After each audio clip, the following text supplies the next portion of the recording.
అత్యంత శుభ సమయం ఎప్పుడు? ప్రాముఖ్యత పూర్తి వివరాలు తెలుసుకుందాం.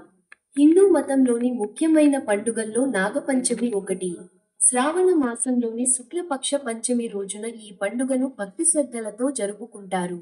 నాగదేవతలను పూజించే ఈ పర్వదినానికి ప్రత్యేకమైన ఆధ్యాత్మిక ప్రాముఖ్యత ఉంది.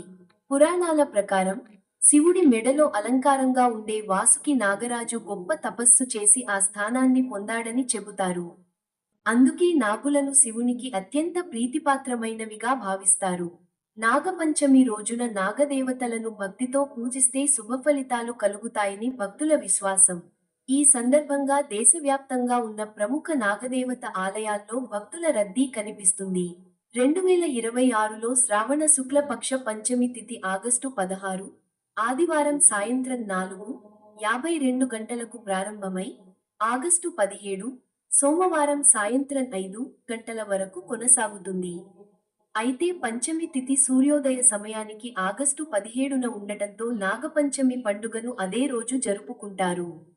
ఈసారి నాగపంచమి శ్రావణ సోమవారం రోజున రావడం వల్ల ఈ పండుగకు మరింత విశిష్టత ఏర్పడిందని చెబుతున్నారు. నాగపంచమి రోజున రోజంతా నాగదేవతలను పూజించవచ్చు. అయితే పూజకు అత్యంత శుభ సమయం ఉదయం 5:51 గంటల నుంచి 8:29 గంటల వరకు ఉంటుంది. ఈ సమయంలో భక్తులు సుమారు 2 గంటల 37 నిమిషాల పాటు పూజలు నిర్వహించవచ్చు.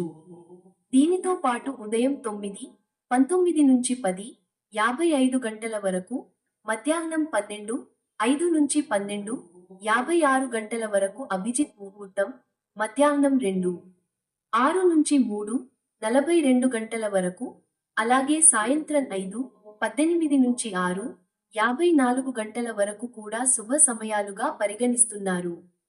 నాగపంచమి కేవలం మతపరమైన పండుగ మాత్రమే కాదు, ప్రకృతి పరిరక్షణతో కూడా ముడిపడి ఉంది. పాములు పర్యావరణ సమతుల్యతను కాపాడడంలో కీలక పాత్ర పోషిస్తాయి. ముఖ్యంగా పంటలను నాశనం చేసే ఎలుకలను తిని రైతులకు పరోక్షంగా మేలు చేస్తాయి. ఈ కారణంగానే మన పూర్వీకులు పాముల ప్రాముఖ్యతను ప్రజలకు తెలియజేయడానికి, వాటిని హాని చేయకుండా రక్షించేందుకు నాగపంచమి వంటి పండుగను ఆచారంగా తీసుకొచ్చారని పురాణాల్లో పేర్కొంటారు. నాగపంచమి పండుగ వెనుక ఉన్న ఈ సందేశాన్ని ప్రతి ఒక్కరూ అర్థం చేసుకోవాలి. నాగదేవతలను భక్తితో ఆరాధించడంతో పాటు ప్రకృతిలోని ప్రతి జీవిని గౌరవించడం కూడా ఈ పండుగ ప్రధాన ఉద్దేశంగా భావిస్తారు.